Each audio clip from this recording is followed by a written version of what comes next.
اویدی پیشگیری انتقالی ناوی کoronavirüs کووید 2019 طبق نقشه‌ای که پیش بینی شده است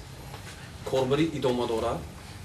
کارهای پیشگیری کننده و چاره‌های پیشگیری پرزور کرده شده است. aynı zaman در محصول تندرستی ولایت 1133 نفر شهروندانی که از کشورهای دیگر و کشور خودمان وارد شدند و اینچنین شهروندانی که در انجام دادن گرد و گشت‌های خانگی از جانب طبیبان اولیوی و همشیره‌های طبیبان اولیوی گذرانده شده. علامت‌های نشانه‌ها یا علامت‌های بیماری التهاب بالای راه نفس که در خلق چرکی میگوییم ORV میگوییم با قد گرفته شده ایستاده است. آنها رو بستری کرده در مؤسسه‌های طبی معالجه نموده ایستادند. اینچنین با نظارت کرانتینی گرفته شده ایستاده است و مقداری آنها aynı zaman تا حواس سحریه 1133 نفر دربار گرفته که همزمان 1547 نفر بنابر به اتمام رسیدنی 14 روزی تقویمی کرانتینی با خانه‌شان با حالت‌های قناعت بخش جواب داده شدند. aynı zaman حالتی همه بستری شدگان قناعت بخش بوده. یگان حالت‌هایی که یا حالت میانه‌ای نوستور یا حالت وضعی بقیه گرفته نشده است. نسبت اون نفرانی که در سالمون معلوم شده است 13 نفر که هنگام گرد و گشت و معاینه نمودن حرارت بدن بقیه گرفته شده بلندشوی حرارت بدن بقیه گرفته شد همه اونها رو و بیمارخانه سیرویتی شهری خوجند بستری نموده از آنها همه تشخیص‌های لازمه و اینچنین تحلیل آزمایشی برای کرونا کووید 19 گرفته شد. تحلیل‌ها نشان داد که یگان شخصا از تحلیل‌های گرفته شده است یگان حالتی تصدیق شده و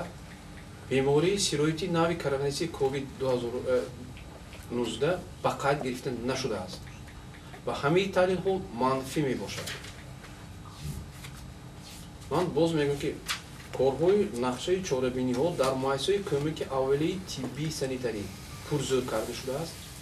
گرد و گشت ها ادامه می‌یابد. ما گرد و گشت دوام میدیم و هنگام دریافت بیماری های سیرویتی ما البته آنها رو بستری می‌نماییم و هنگام علاقه‌مندی باشد نوبسته از بیماری کرونا ویروس مونده یک چیز است بید ما گپ رو بهش معاین کنیم.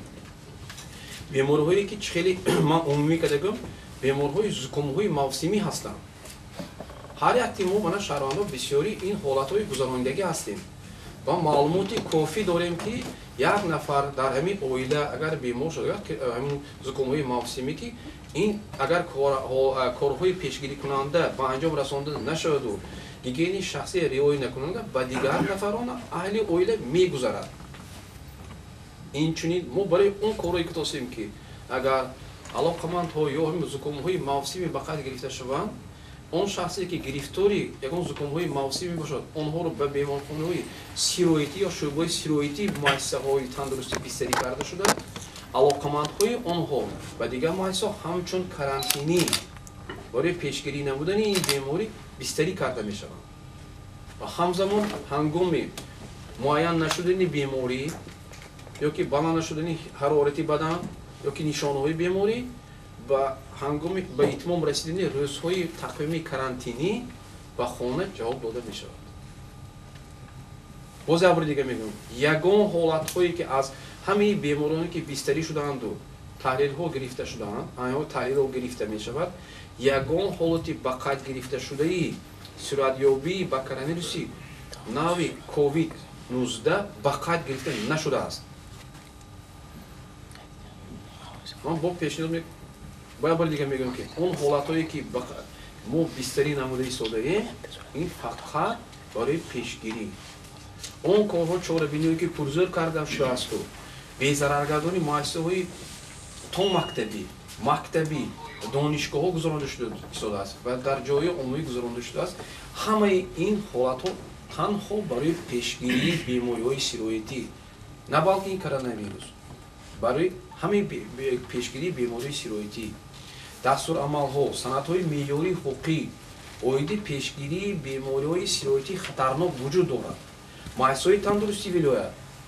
طبق همین دستورهای و سندهای قبول شده عمل نموده ایستاده‌اند و خیلی که دیده ایستاده در قریب در همه کشورهای دنیا به قید گرفته شده است همزمان نقطه‌های سانیتری کرانتینی که در گذرگاه‌های سرحدی تأسیس داده شده است با متخصصان و دستگاه‌های ضروری یعنی تپلاداتچیک‌ها یا تپلاویزرها تامین بوده با موادهای محافظتی انفرادی و موادهای بی‌ضررگردانی پورا تامین می‌باشند هنگام انتقال شوی شهروندان ما از دیگر کشورها همه شخصانی که از دیگر کشورها و کشور ما وارد شده یا انتقال شده ایستادند همه اونها رو برای کرانتین و 14 روزی تقویمی برای نظارت کرانتینی در مؤسسه‌های تندرستی در بر گرفته می‌شوند آنها با ماشین‌های نقلیات‌های مخصوص طبی و مؤسسه‌های تندرستی انتقال می‌یابند و بی‌ضررگردانی طبق معیارهای و سندهای قبول شده گذرانده می‌شود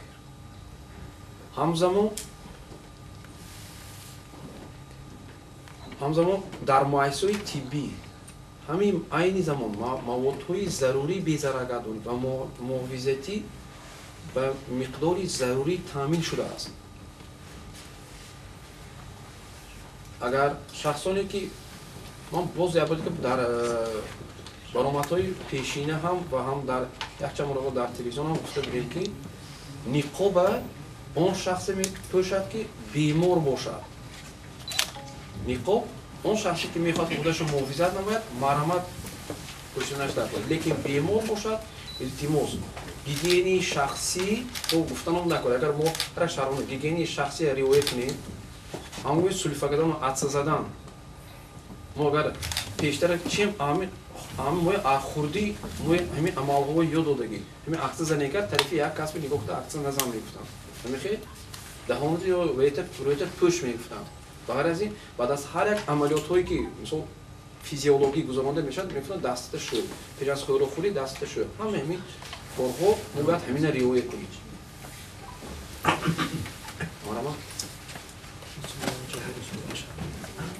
مسئله جبر نوعی جبر وسیلی از اونها ما 13 نفر در بیمارخانه سیروئیدی شهر خوجند بستری نمودیم این حالت یگان از بین همون 13 نفر که بستری هست یگان حالت‌های سیروئیدیابی با نوع کرونا ویروس کووید 19 به قید گرفته نشده است 13 حالت‌ها هنگام گردشی خانگی دریافت شد و معلومات پیشنهاد شده همین اون گروه‌های زود عملی هم منطقوی و ولایتی مرکزی وجود دارد هنگامی که او یگان معلومات آمد که منوای شهروند یا که کارمند گرفتاری بلندشوی حرارتی بدن یا که علامت‌های نشانه‌های زکامی پیدا شده است اول ما همون گروه‌های زود عمل میفرستونیم با او رفته اول معاینه میکنن آنامنز اپیدمیولوژی میگیرن یعنی چخیل پیدا شد کدام روکدی چخیلی هست و میگیرن و علاقمندهای معین میکنن وقتی که اینا معلوم میکنن بعد گرفتاری بیماری و بیماری‌های سیروئیدی و علاقمندهای و دیگر مؤسسه‌ای که برای کرانتین جای تشکیل کرده شده است اینجا بستری می‌نمایند